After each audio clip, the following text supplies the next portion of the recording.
Este audio es el resultado de la meditación y de la experiencia. No pretende ser un audio que agote el ya muy tratado tema del poder del pensamiento. Es sugestivo más que explicativo, siendo su objeto el de estimular a hombres y mujeres al descubrimiento y percepción de la verdad, de que ellos son los modeladores de sí mismos, en virtud de los pensamientos que eligen y que estimulan. Que la mente es el maestro tejedor, tanto de la vestidura interna, el carácter, como de la vestidura externa, las circunstancias. Y que así como han tejido hasta aquí en la ignorancia y el sufrimiento, puedan ahora hacerlo a la luz del conocimiento y de la felicidad. El pensamiento y el carácter.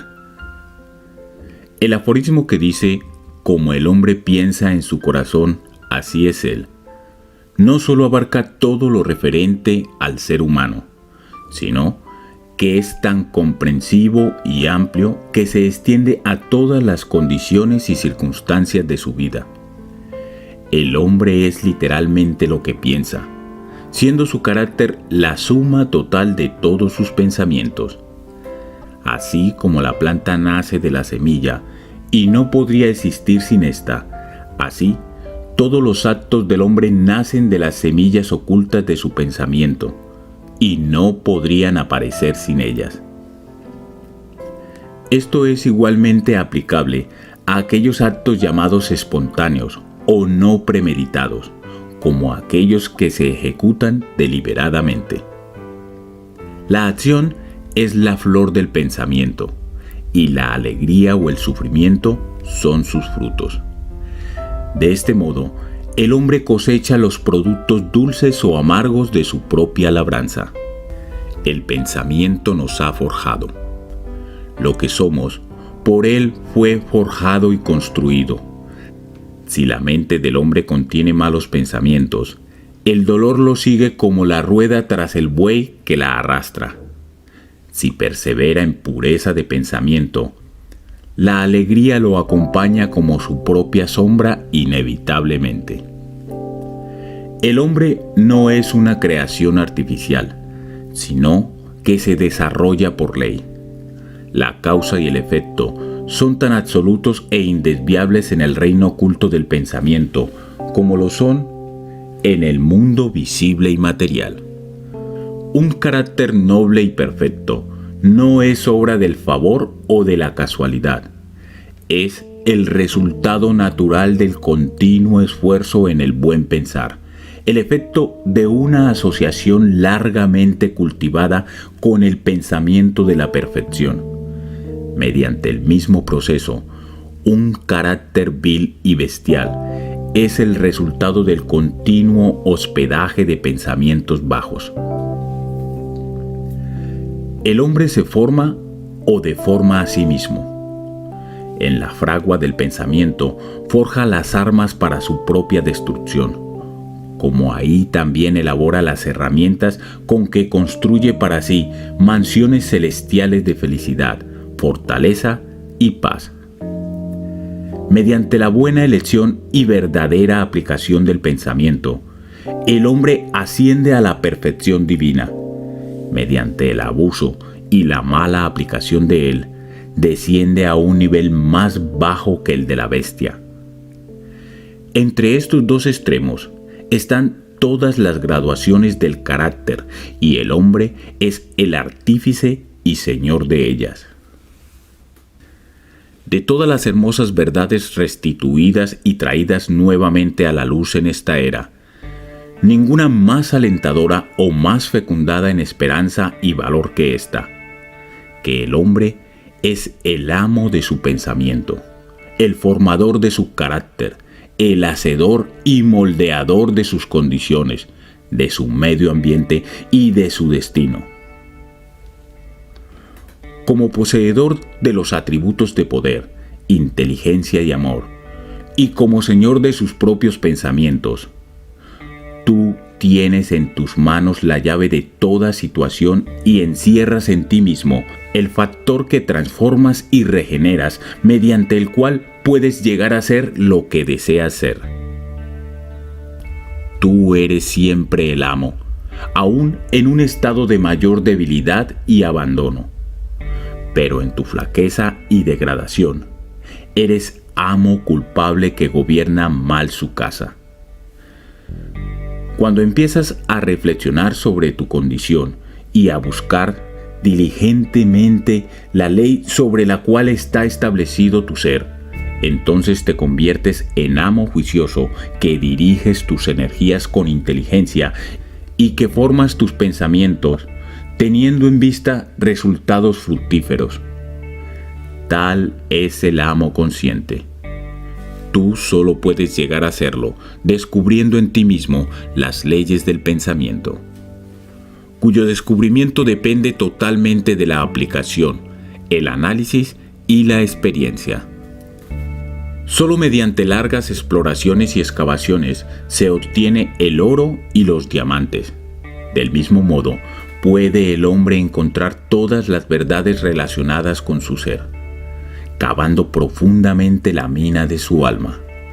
Y si observa, controla y altera sus pensamientos, trazando sus efectos sobre sí mismo, sobre los demás y sobre su vida y circunstancias, enlazando causas y efectos con minucioso ejercicio y paciente investigación, utilizando cada experiencia, aún lo más trivial, como medio de obtener ese conocimiento de sí mismo que es comprensión, sabiduría y poder, llegará a probar infaliblemente que es el formador de su carácter, el moldeador de su vida, el constructor de su destino. En este sentido, más que en ningún otro es absolutamente cierta la ley que dice: el que busque encontrará, y aquel que golpeare le será abierto, pues solo con la paciencia, el ejercicio y la asidua insistencia puede el hombre entrar al templo del conocimiento. Efecto del pensamiento sobre las circunstancias. La mente humana es comparable a un jardín, el que puede cultivarse inteligentemente o bien dejarse abandonado, pero ya sea en una forma o en la otra, inevitablemente tiene que producir. Si no se le siembra con semillas escogidas, abundantes, inútiles malezas brotan en él y siguen produciendo su especie. Tal como un jardinero cultiva su terreno, manteniéndolo libre de malas hierbas, desarrollando en cambio los frutos y flores que necesita, así puede el hombre cuidar el jardín de su mente, desmalezando de todos los pensamientos errados, inútiles e impuros, llevando hacia la perfección el cultivo de las flores y frutos de los pensamientos rectos, útiles y elevados. Siguiendo este procedimiento, tarde o temprano el hombre descubre que él es el maestro jardinero de su alma, el director de su vida. También descubre dentro de sí las leyes del pensamiento y comprende con exactitud siempre creciente cómo operan las fuerzas y los elementos mentales en la formación de su carácter, circunstancias y destino. El pensamiento y el carácter son uno, y como éste solo puede manifestarse y descubrirse gracias a las circunstancias y al medio ambiente, siempre se observará que las condiciones de vida de una persona están en relación armónica con su estado interno o mental. Esto no significa que las circunstancias en que se encuentre en un momento dado sean la indicación de todo su carácter, pero sí que esas circunstancias están íntimamente relacionadas con algún elemento vital de su propio pensamiento, que por el momento dichas circunstancias son indispensables para su desarrollo. Toda persona se encuentra en la situación en que está, en virtud de la ley que gobierna su ser. Los pensamientos que ha amalgado en su carácter le han conducido a esta situación. En la disposición de su vida no hay ningún elemento de casualidad, sino que todo es el resultado de una ley que jamás yerra. Esto es tan cierto en aquellos que se sienten fuera de armonía con lo que los rodea, como también en aquellos que se sienten satisfechos con las condiciones en las cuales se encuentran.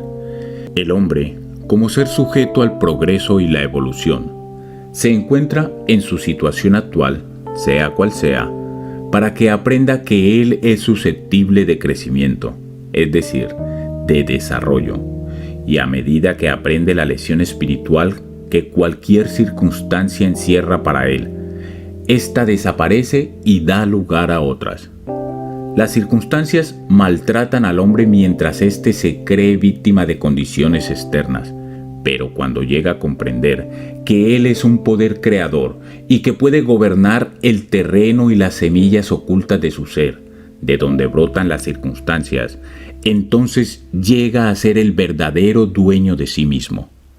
Que las circunstancias brotan del pensamiento lo sabe todo aquel que por cierto tiempo haya practicado el dominio de sí mismo y la purificación de su ser, pues habrá notado que la alteración de las circunstancias de su vida ha sido en proporción exacta con la alteración de su condición mental. Tan cierto es esto, que cuando un hombre se dedica seriamente a remediar los defectos de su carácter y hace rápidos y marcados progresos en este sentido, pasa rápidamente a través de una serie de vicisitudes. El alma atrae aquello que secretamente alberga, aquello que ama como también aquello que teme, alcanza la cumbre de sus aspiraciones más anheladas o cae al nivel de sus deseos más impuros, siendo las circunstancias que se le presentan los medios por los cuales ella recibe lo que le pertenece, es decir, lo que corresponde a su íntimo sentir.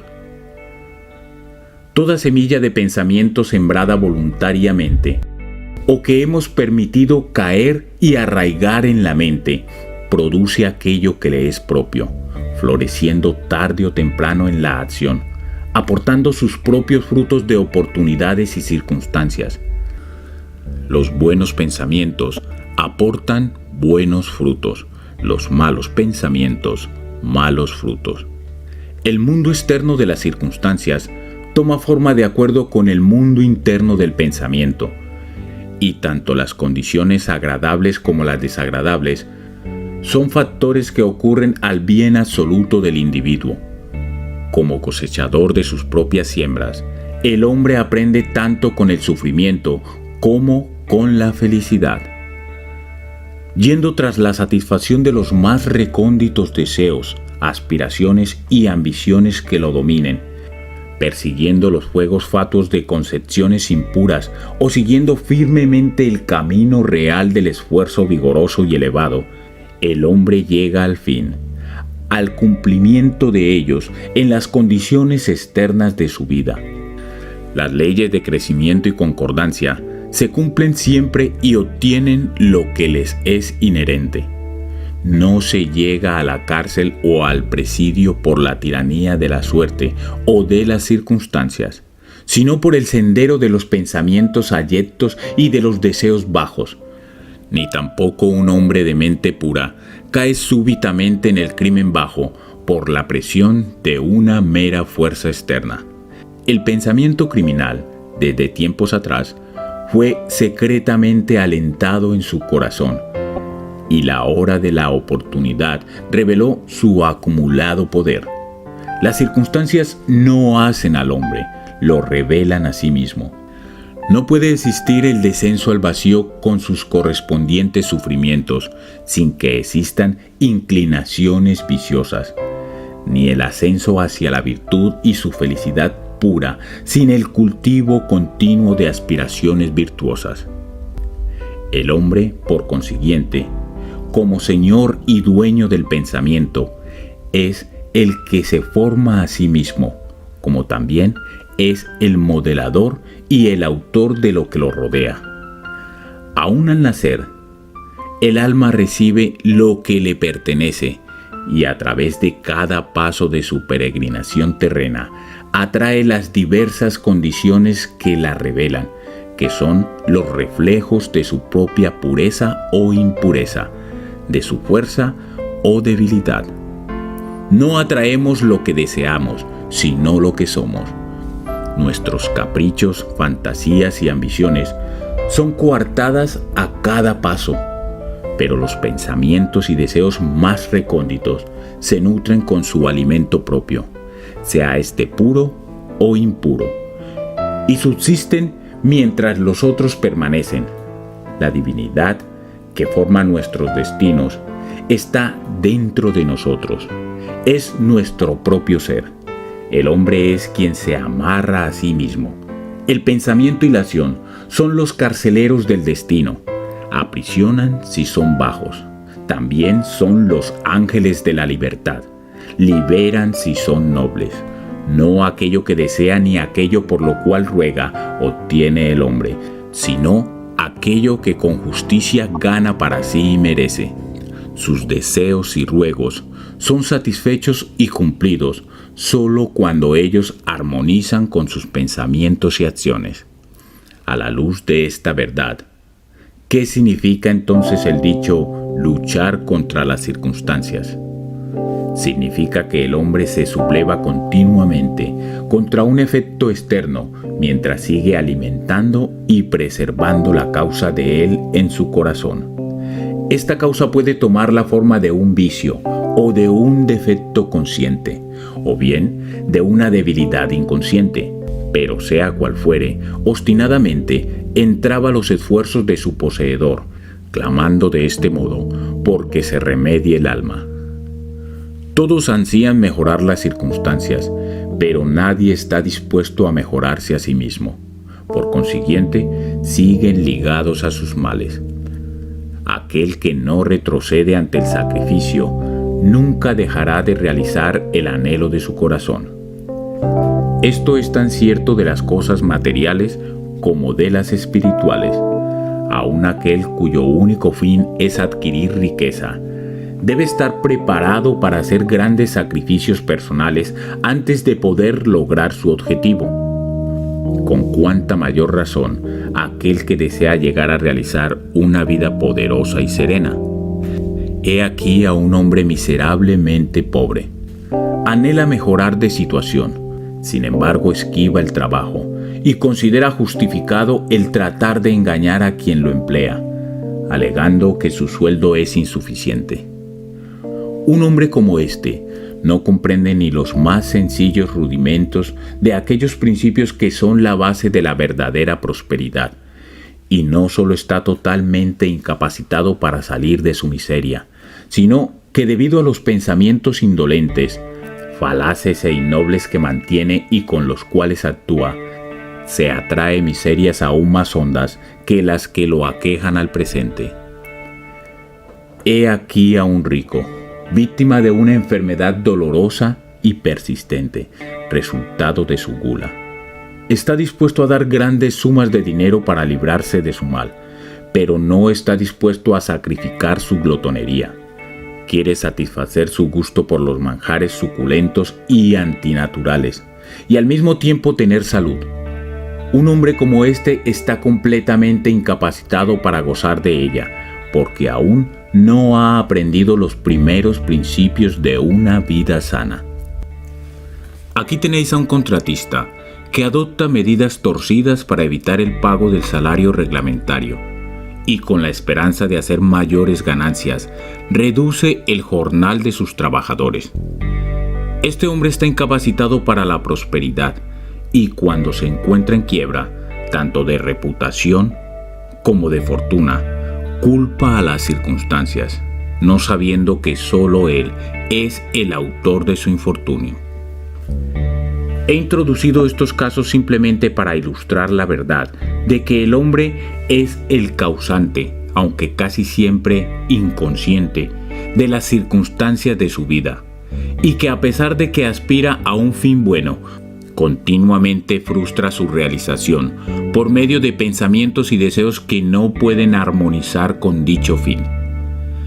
Casos como los citados podrían multiplicarse indefinidamente, pero no es necesario hacerlo, pues usted puede si a ello se resuelve seguir la acción de las leyes del pensamiento en su propia mente y en su propia vida.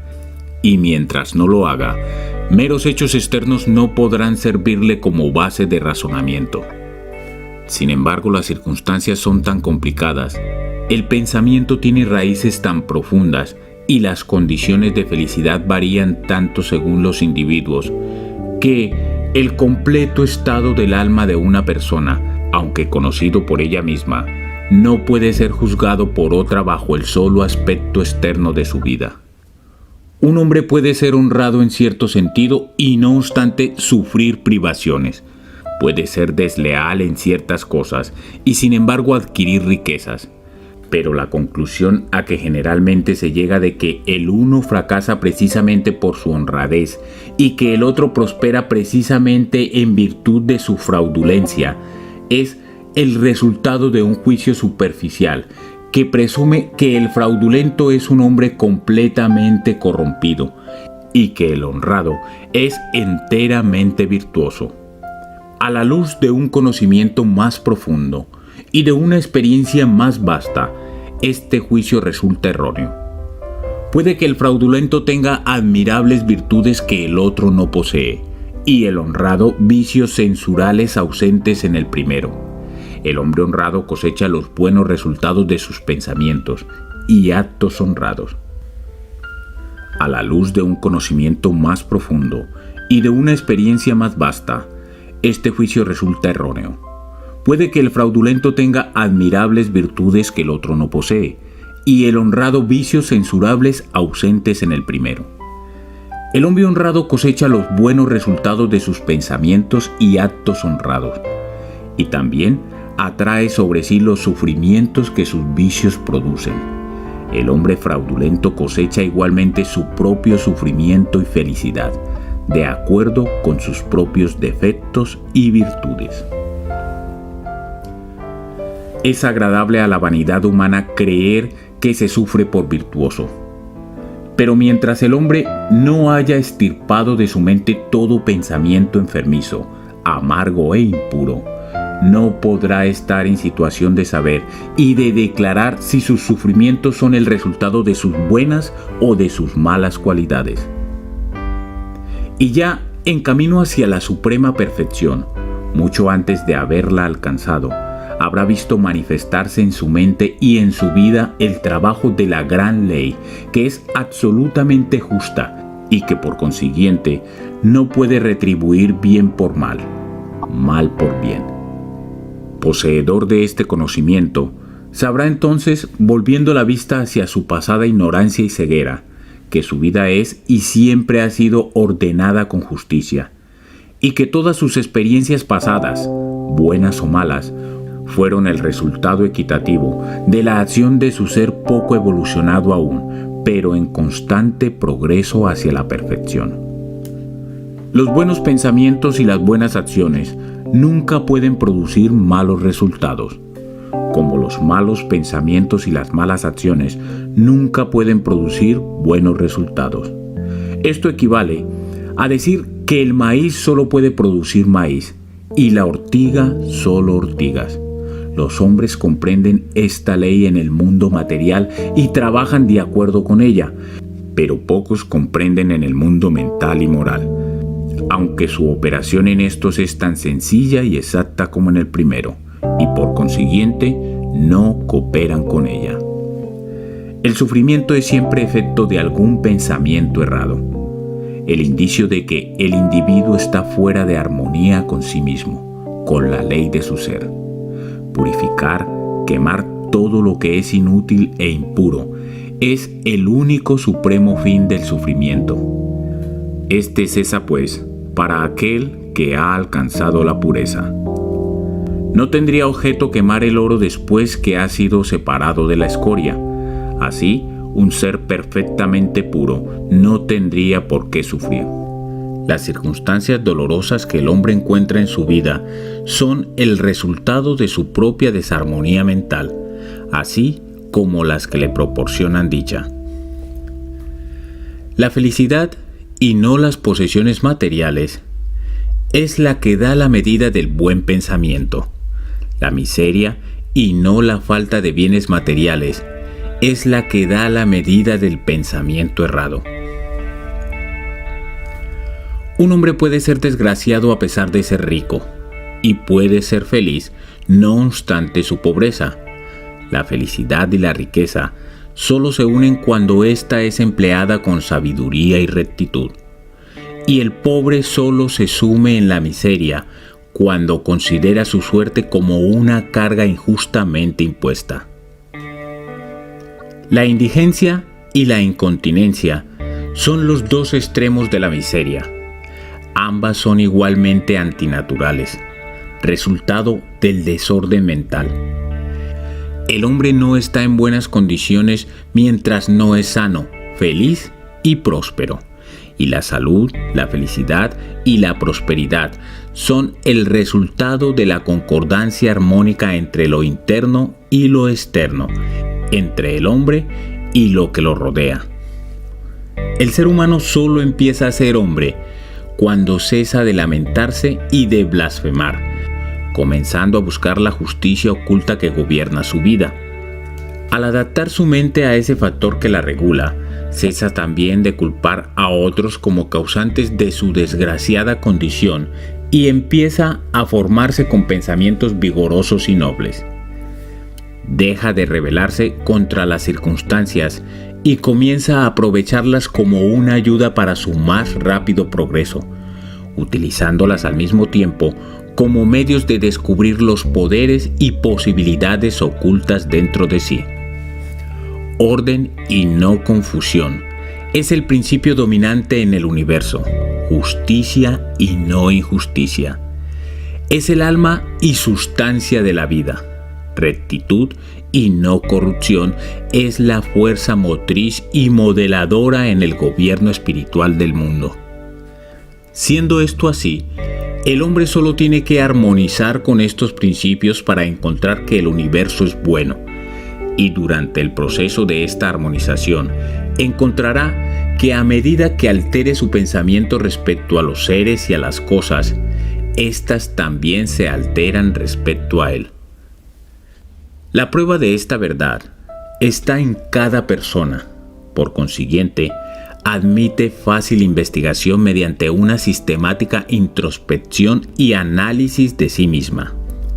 Cambie un hombre radicalmente su pensamiento y se asombrará ante la rápida transformación que esto efectuará en las condiciones materiales de su vida.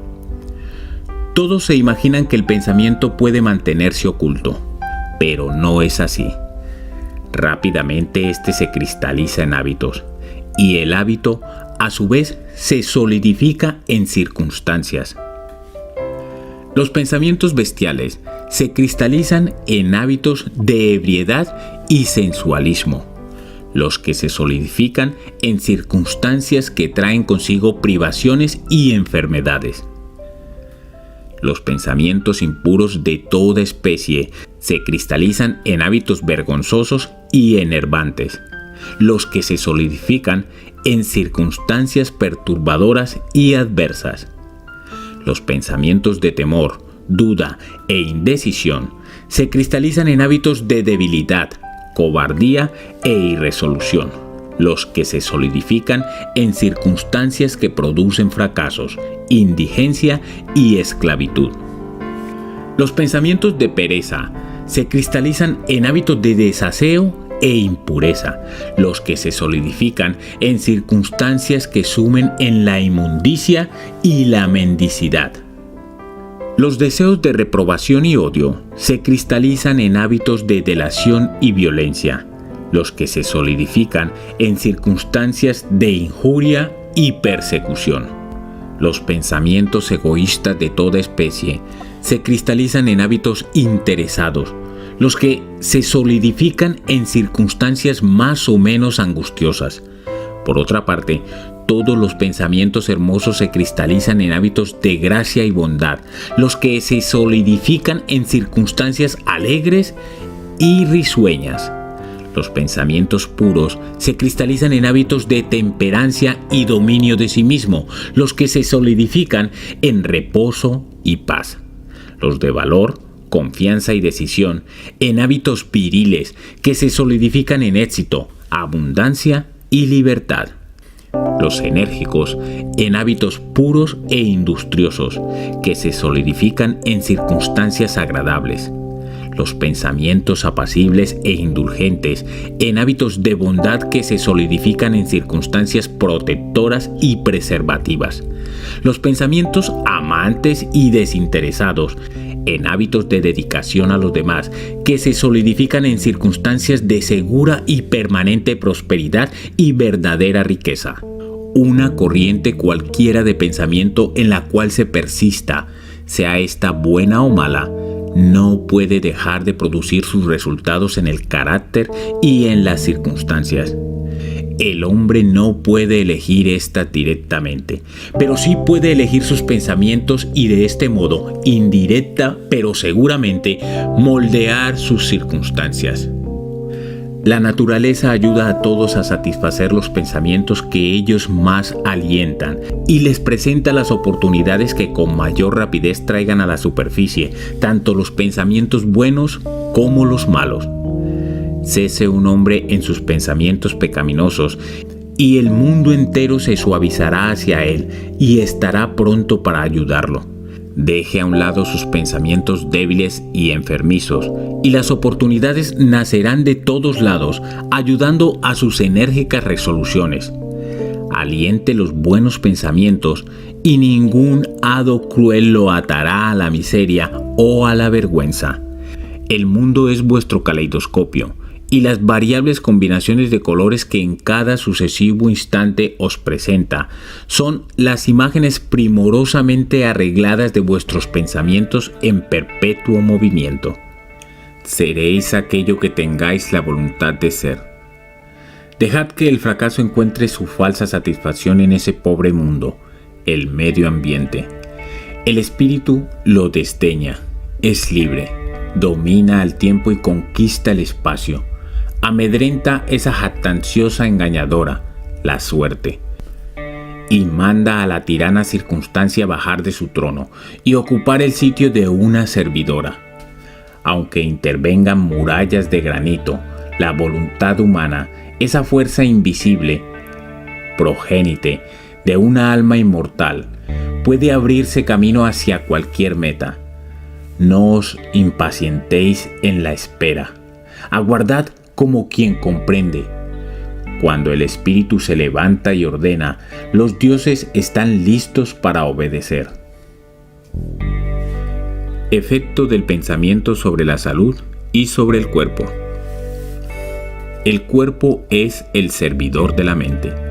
Obedece a la acción de ésta, ya sea que dicha acción sea deliberada o automática. Bajo las órdenes de pensamientos ilícitos, el cuerpo se sume rápidamente en la enfermedad y la decadencia.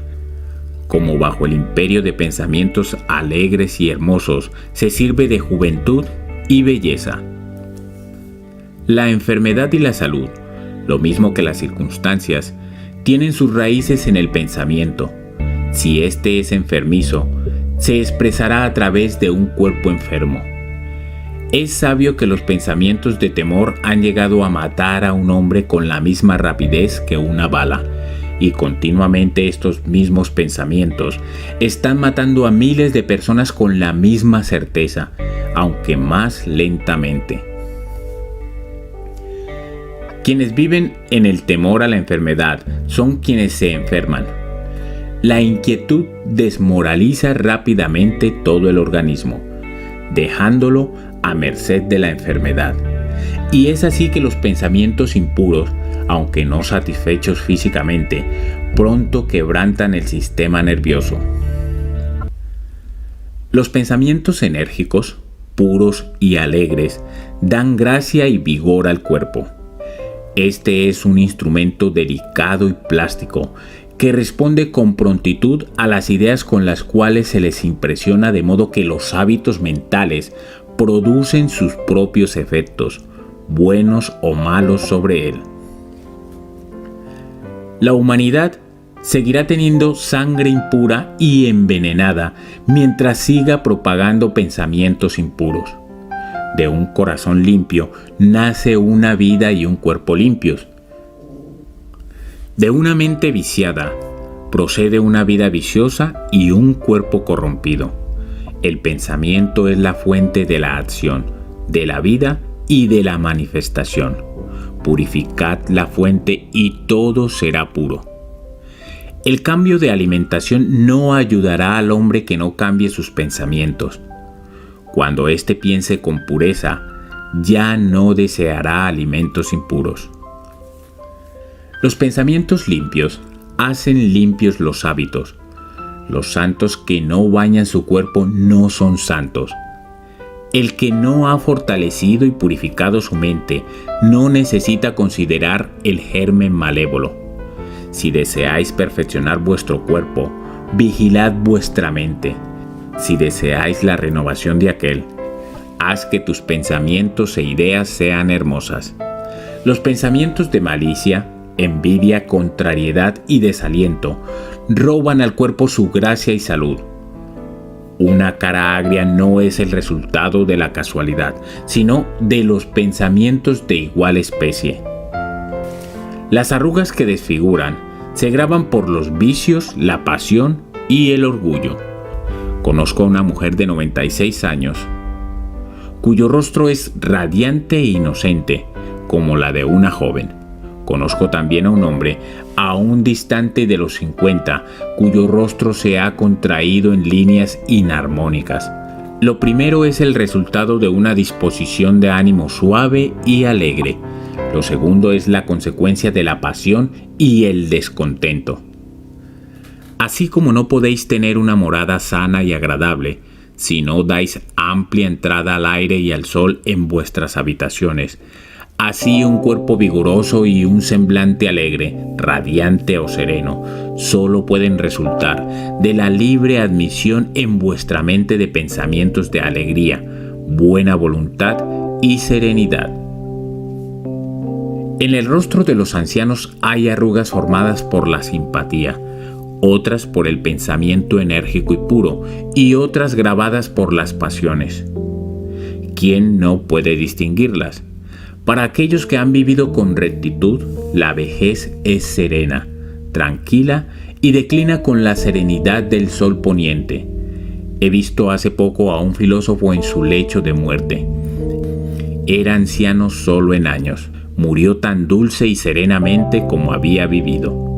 No hay mejor médico que el pensamiento alegre para disipar los males del cuerpo. Ningún consuelo comparable a la buena voluntad para dispersar las sombras de la tristeza y el dolor. Vivir continuamente en pensamientos de mala voluntad, suspicacia o envidia es confinarse por sí mismo en una celda de prisión. Pero pensar bien de todos, ser alegre con todos, aprender pacientemente a encontrar lo bueno en todos, tales son los pensamientos generosos que forman la portada del cielo. Quien vive en pensamientos de paz para con todos, ha de sentirla en sí en toda su plenitud. El pensamiento y el propósito. Mientras el pensamiento no se una al propósito, no habrá obra inteligente y efectiva. En la mayoría de las gentes la barca del pensamiento va a la aventura sobre el océano de la vida. La falta de objetivo es un defecto, y tal desorientación no debe existir si se quiere evitar catástrofes y destrucciones. Aquellos que no tienen un propósito primordial en su vida caen fácil presa de las preocupaciones mezquinas, temores y aflicciones, todo lo cual revela debilidad y conduce con la misma certeza que las faltas premeditadas, aunque por diverso camino, al fracaso, al sufrimiento, a la desgracia, pues la debilidad no puede existir en un universo generador de energías. El hombre debe concebir en su corazón un propósito lícito y dedicarse a su consecución. Debe hacer de él el eje de sus pensamientos. Puede que dicho propósito sea un ideal espiritual o bien un fin material, según el estado evolutivo del hombre al concebirlo. Pero sea cual fuere, debe él centralizar toda su fuerza mental en el objetivo que se ha propuesto y hacer de este su deber supremo, dedicándose a alcanzarlo y sin permitir que sus pensamientos se distraigan en fantasías efímeras, en inquietudes o imaginaciones. Este es el camino real que lleva al dominio de sí mismo y a la verdadera concentración del pensamiento. Aunque fracase una y otra vez en alcanzar la meta, como tiene que suceder hasta que haya vencido la debilidad, la fuerza de carácter adquirida será la medida de su verdadero éxito y formará un nuevo punto de partida hacia un futuro, poder y triunfo. Los que no están preparados para la concepción de un gran propósito deben fijar sus pensamientos en el cumplimiento perfecto de su deber, por insignificante que su tarea les parezca. Solo de este modo pueden congregarse y focalizarse los pensamientos, llegando a desarrollar resolución y energía, consiguiendo lo cual nada hay que no pueda llevarse a cabo. El alma más débil, conocedora de su propia flaqueza y convencida de esta verdad, que la fortaleza de carácter solo puede desarrollarse mediante el esfuerzo y la práctica, así convencida, empezará de una vez a esforzarse y sumando empeño con empeño, paciencia con paciencia, esfuerzo con esfuerzo, no cesará nunca de desarrollarse y llegará por fin a ser divinamente fuerte. Así como el que físicamente débil puede hacerse robusto mediante una preparación paciente y cuidadosa, así el que tiene pensamientos débiles puede convertirlos en poderosos mediante el ejercicio mental. Dejar a un lado la indecisión y la debilidad y pensar con propósito es ingresar a las filas de los fuertes que solo ven en el fracaso uno de los senderos hacia el logro de la meta, que ponen a su servicio todas las condiciones y que piensan vigorosamente, intentan intrépidamente y realizan sus fines con maestría. Una vez concebido el propósito, debe trazarse mentalmente un camino recto hacia su realización y seguirlo sin mirar ni a uno ni a otro lado. Las dudas y los temores deben excluirse rigurosamente. Son elementos desintegrantes que quebrantan la línea recta del esfuerzo, torciéndola y haciéndola ineficaz, inútil. Los pensamientos de temor y de duda jamás construyen y jamás pueden hacerlo. Siempre conducen al fracaso. El propósito, la energía, el poder de acción, como todos los pensamientos vigorosos, cesan cuando la duda y el temor se introducen en la mente. La voluntad de hacer algo nace del conocimiento de que podemos hacerlo. La duda y el temor son los grandes enemigos del conocimiento y el que los estimula, el que no los destruye, se contrarresta a sí mismo a cada paso. El que ha vencido la duda y el temor, ha vencido el fracaso. Cada uno de sus pensamientos está aliado al poder. Todas las dificultades las aborda valientemente y las vence con sabiduría. Siembra sus propósitos con oportunidad y ellos florecen y producen frutos que no caen al suelo antes de su madurez. El pensamiento, unido intrépidamente al propósito, se hace fuerza creadora. El que sabe esto está listo para llegar a ser algo superior a un simple atado de pensamientos vacilantes y sensaciones volubles. El que hace esto ha llegado a ser dueño consciente y talentoso de sus poderes mentales. El factor pensamiento en la obra. Todo lo que un hombre hace y todo lo que deja de hacer es el resultado directo de sus propios pensamientos. En un universo perfectamente ordenado, donde la falta de equilibrio implicaría una destrucción completa, la responsabilidad individual tiene que ser absoluta. Cada uno es responsable de su propia debilidad o energía, de su propia pureza o impureza, condiciones que se generan por acción propia y no ajena, como se suele presumir, y que solo pueden ser modificadas por el que las engendra. Toda condición es propia del que la posee. Su felicidad o su desgracia vienen de sí mismo. Como piensa, así es él. Como siga pensando así, así seguirá siendo. El fuerte no puede ayudar al débil si éste no lo desea, y en todo caso el débil tiene que llegar a ser fuerte por sí mismo. Por su propio esfuerzo tiene que desarrollar la energía que admira en otro.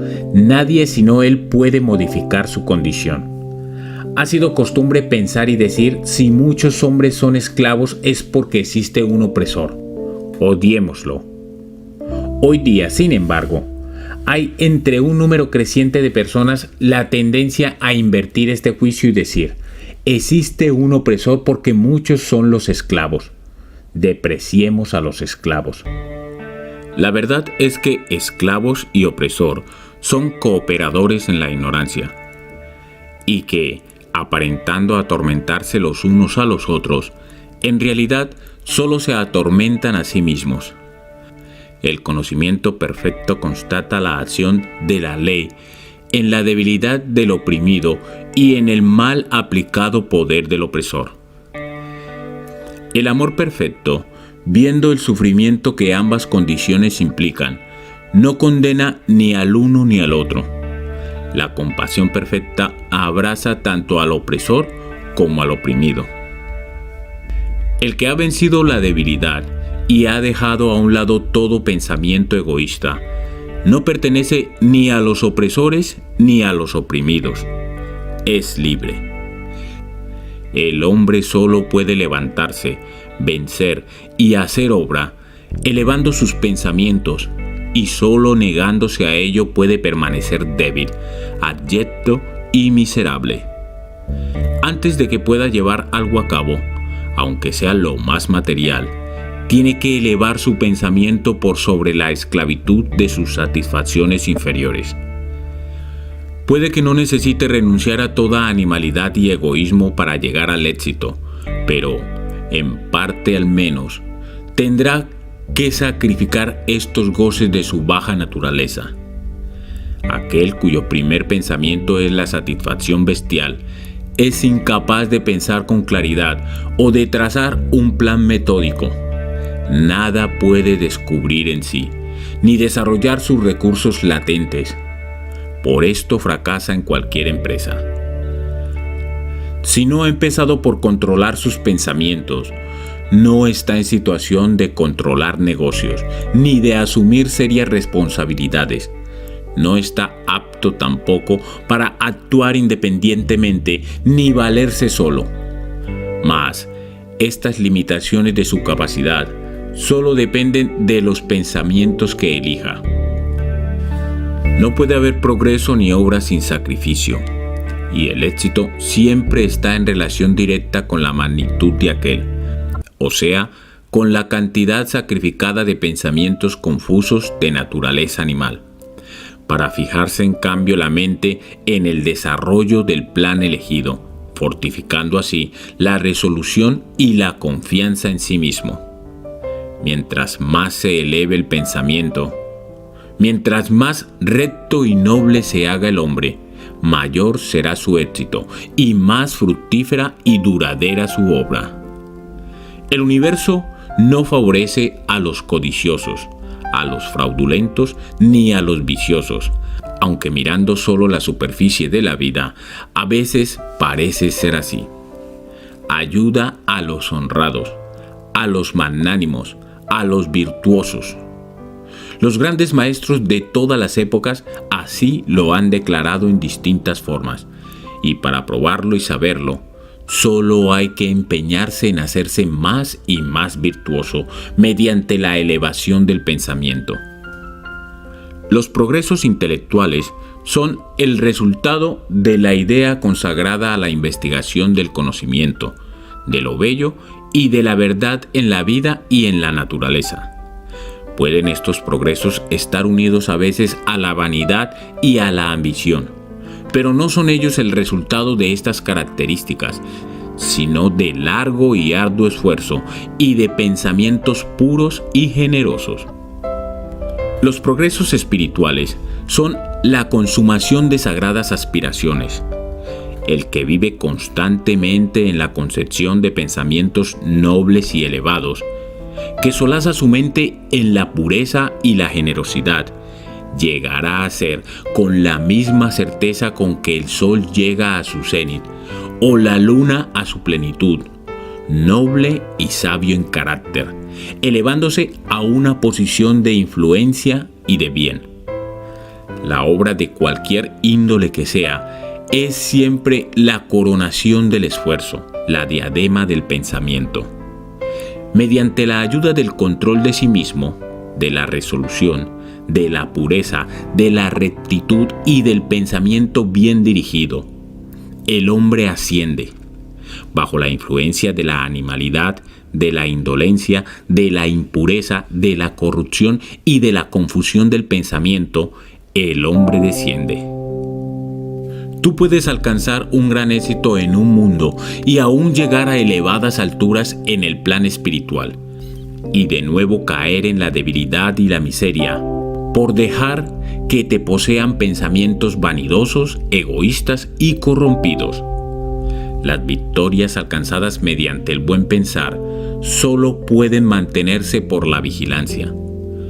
Muchos se descuidan una vez asegurado el éxito y rápidamente vuelven a caer en la falta. Toda obra, ya sea en el mundo material, en el intelectual o en el espiritual, es el resultado del pensamiento dirigido hacia un fin determinado. Está gobernada por una misma ley y sujeta a un mismo método. La única diferencia consiste solo en la índole del fin que se persigue. El que poco desea, a poco tendrá que renunciar.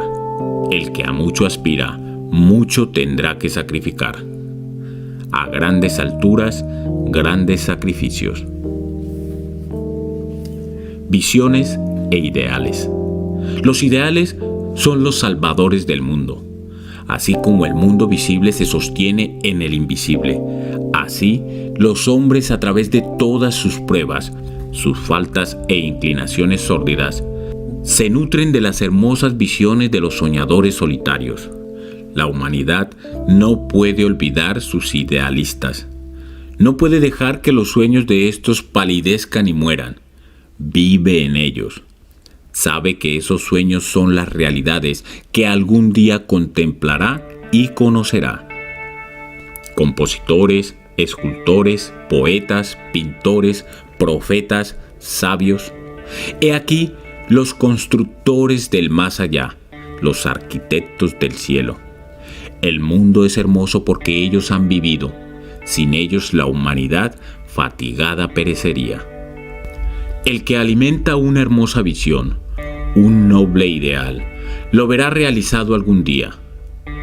Colón acariciaba la idea de otro mundo y lo descubrió. Copérnico nutría la visión de una multiplicidad de muchos y de un universo más amplio y lo reveló. Buda alentaba el sueño de un mundo espiritual de belleza impecable y perfecta paz, y entró en él. Amad vuestras visiones, dad alas a vuestros ideales, cultivad con amor la música que se agita en vuestro espíritu, la belleza que toma forma en vuestra mente, el encanto con que se revisten vuestros pensamientos más puros, pues de ello nacerán las condiciones más deleitosas, el ambiente más feliz. De ello, si le sois fieles y leales, construiréis por fin vuestro mundo. Desear es obtener, aspirar es efectuar. Es posible que los deseos más viles del hombre reciban la más completa medida de satisfacción, mientras sus aspiraciones más puras mueren por falta de alimento. Esa no es la ley. En esa condición nunca se podrá obtener. Pedid y recibiréis. Soñad y según sean vuestros sueños, así llegaréis a ser. Vuestra visión es la promesa de los que seréis un día. Vuestro ideal es la profecía de lo que por fin daréis a luz. La obra más grande no fue al principio sino un sueño. El roble duerme en la bellota, el ave espera en el germen, y en la más alta visión del alma se anuncia el despertar de un ángel. Los ensueños son semillas de las realidades. Las circunstancias en que os encontráis pueden seros desfavorables, pero no tardarán en cambiar si solo percibís un ideal y lucháis por alcanzarlo. No podéis adelantar en el espíritu sin cambiar vuestro mundo exterior. He aquí a un muchacho apremiado por la necesidad y el trabajo, encerrado largas horas en un taller malsano, sin instrucción y falto de todo refinamiento. Pero sueña con cosas mejores, medita en la inteligencia, en la cultura, en la gracia y la belleza. Concibe y construye mentalmente una condición de vida ideal. La visión de una libertad más amplia y de un fin más grande toman posesión de él. El descontento lo empuja a la acción y utiliza todo su tiempo libre y sus escasos recursos al desarrollo de sus poderes y facultades latentes. Tan grande es el cambio mental producido, que muy pronto el taller ya no puede contenerlo. Ha llegado a estar tan en desarmonía con su mentalidad, que se desprende de su vida como un ropaje que se echa a un lado, y con el desarrollo de oportunidades que encuadran con las miras de sus nuevas capacidades, desaparece de su vida para siempre. Años después, vemos a este muchacho ya hombre. Lo encontramos dueño de ciertas fuerzas mentales que maneja con gran influencia y poder casi sin igual.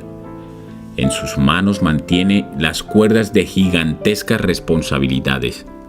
Habla y las vidas cambian a su palabra. Hombres y mujeres penden de ella y templan sus caracteres a su influencia.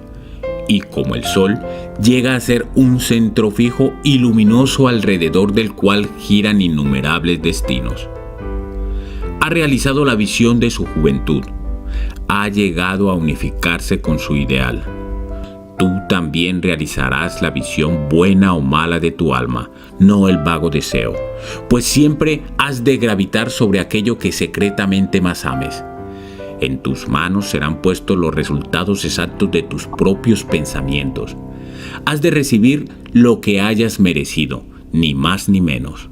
Sea cual sea tu situación actual, o caes o permaneces, o te levantas con tus pensamientos, con tu visión, con tu ideal.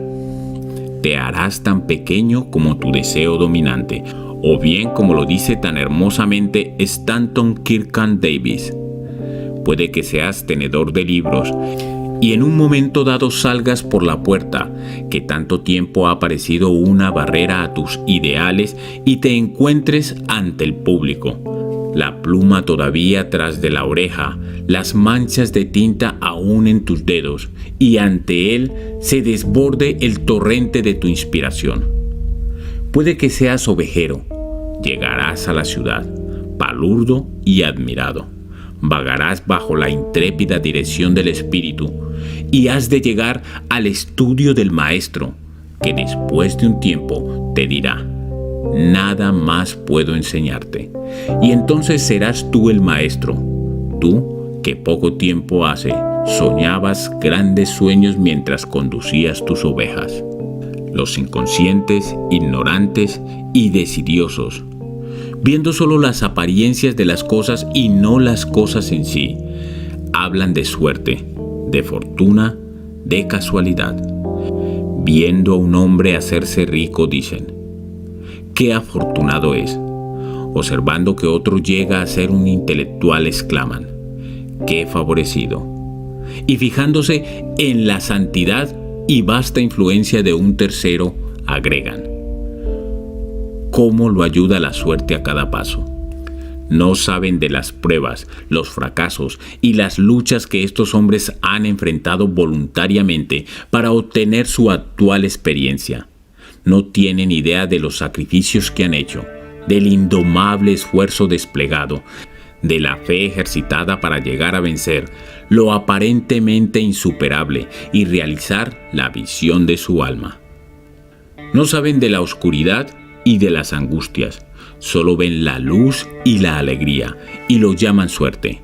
No ven la larga y penosa jornada, sino que solo contemplan la meta agradable y la llaman buena fortuna. No comprenden el procedimiento, sino que perciben el resultado y lo llaman casualidad. En todo lo humano hay esfuerzos y hay resultados, siendo la fuerza de lo primero la medida de lo segundo. La casualidad no existe. Dones, poderes, posesiones materiales, intelectuales o espirituales, todos son frutos del esfuerzo. Son pensamientos ya completos, fines cumplidos, visiones realizadas. La visión que glorificáis en vuestra mente, el ideal que entronizáis en vuestro corazón. Esto es lo que formará vuestra vida, esto lo que llegaréis a ser. Serenidad. La serenidad mental es una de las hermosas joyas de la sabiduría. Es el resultado de un largo y paciente esfuerzo en el control de sí mismo. Su presencia indica madura experimentación y un conocimiento más que corriente de las leyes y operaciones del pensamiento. El hombre adquiere serenidad a medida que comprende que es un producto del pensamiento evolutivo, ya que este conocimiento significa que todos los demás hombres son igualmente productos del pensamiento. Y a medida que desarrolla esta comprensión y ve con siempre creciente claridad la relación interna de las cosas por la ley de causa y efecto, cesa en sus lamentos e inquietudes y queda equilibrado, firme y sereno. Habiendo aprendido a gobernarse, el hombre sereno sabe cómo adaptarse a los demás, y ellos, en cambio, sintiendo su fuerza espiritual, sienten que pueden confiar y aprender en él. Mientras más sereno se hace un hombre, mayor es su éxito, su influencia, su poder para el bien. Hasta el simple mercader encontrará que su prosperidad comercial aumenta a medida que desarrolla mayor ecuanimidad y control en sí mismo, pues la gente siempre prefiere tratar con una persona cuyo carácter sea equilibrado. Siempre se ama y venera el hombre fuerte, sereno. Es como un árbol frondoso en una tierra sedienta, o como la roca protectora en una tempestad. ¿Quién no ama un corazón tranquilo, un carácter complaciente, una vida equilibrada? Los que poseen estas bendiciones siguen siempre los mismos, afables, serenos, tranquilos. Esa exquisita regularidad de carácter que llamamos serenidad es la última lección de cultura que aprovechar. Es el florecer de la vida, la fructificación del alma. Es tan valioso como la sabiduría y más deseable que el oro. Qué insignificante aparece el mero correr tras el dinero, comparado con una vida serena, una vida que vive en pleno océano de verdad, bajo las olas, fuera del alcance de las tempestades, en la calma eterna. ¿Cuántas personas conocemos que amargan sus vidas, que destruyen cuanto hay de dulce y hermoso en ellas por la violencia de su carácter, que se desquician y se envenenan la sangre por la menor cosa? Es de preguntarse si la gran mayoría de la gente no arruina su vida y destruye su felicidad por simple falta de control. Cuán pocos son los equilibrados, los que tienen ese exquisito dominio de sí mismo, que es la característica de una personalidad cabal. Sí, la humanidad se agita en enorme oleaje de pasiones desenfrenadas. Se exalta en el dolor sin gobierno, bamboleada por la ansiedad y la duda. Solo el sabio, solo aquel que ha controlado y purificado sus pensamientos, doblega las tempestades de su alma.